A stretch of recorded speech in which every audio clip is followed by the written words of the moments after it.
Welcome to my travelogue. You're going to learn a little bit about Aruba, because we're in beautiful Aruba. You're going to learn about the history, about the culture, about the people. Enjoy. Aruba is in the southern part of the Caribbean, about 15 miles off the coast of Venezuela.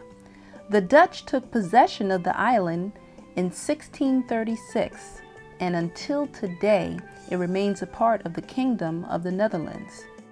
For a variety of reasons, Aruba stands out over the other islands as being one of the more traveled tourist spots in the Caribbean. For one, they get very little rain, so you don't have to worry about your vacation being messed up. Two, it's outside of the hurricane and tropical storm zone.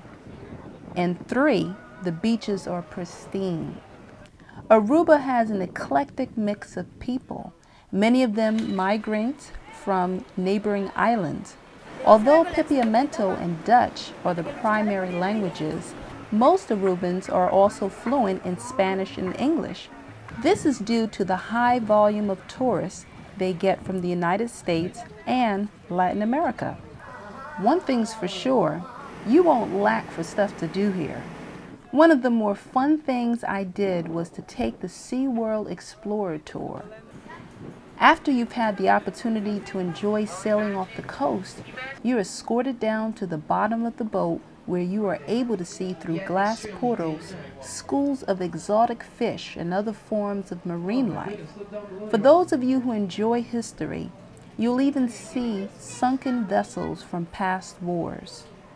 Seeing the parasailers made me want to get up there with them, but after I found out how much that activity cost, I decided against it. So instead, I did the ATV tour. If you've never done this, you are missing life. Riding an ATV is tons of fun and an excellent way to see the main attractions on the island. This is the California Lighthouse, which is at the island's northern western tip. It's named after a United States ship, the California, which sunk about 2 years prior to the construction of the lighthouse. One of the most serene spots was at the Alta Vista Chapel, often referred to as the Pilgrim's Church. It was built by a Spanish missionary named Domingo Antonio Silvestre in the mid-1700s, and it's the oldest church on the island. We also stopped to hang out near the Busharabana ruins, which are the remains of an old smelting works facility built by the Aruba Island Gold Mining Company back in 1872. Afterwards, we had the pleasure of seeing one of the island's famous natural bridges.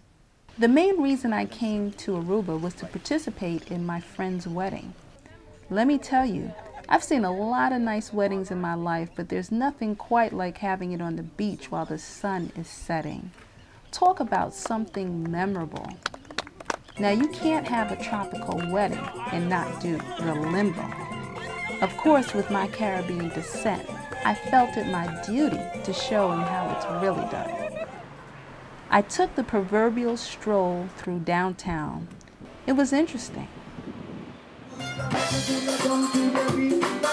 No matter where you go in the Caribbean, the music is awesome. This band was really great. My intention was just to sit there and listen to them for a while, but the next thing I knew, I was on my feet dancing with the rest of the people. But it didn't stop there. You have to go to the Latin show. If you only have money enough to see one show while visiting here, this one is it. In addition to the dancing and live music, the show also featured captivating acrobats. Here we are at the end of my travelogue. It's evening, we're in downtown Aruba, and I've had such a wonderful time. The people here are very friendly. There's so much to do during the daytime, there's so much to do during the evening time, and as you can see from the Latin show that we just attended, this is the place to come and visit. So I hope that you had a good feel of what there is to do in Aruba, and I thank you for joining me. Take care. Goodbye.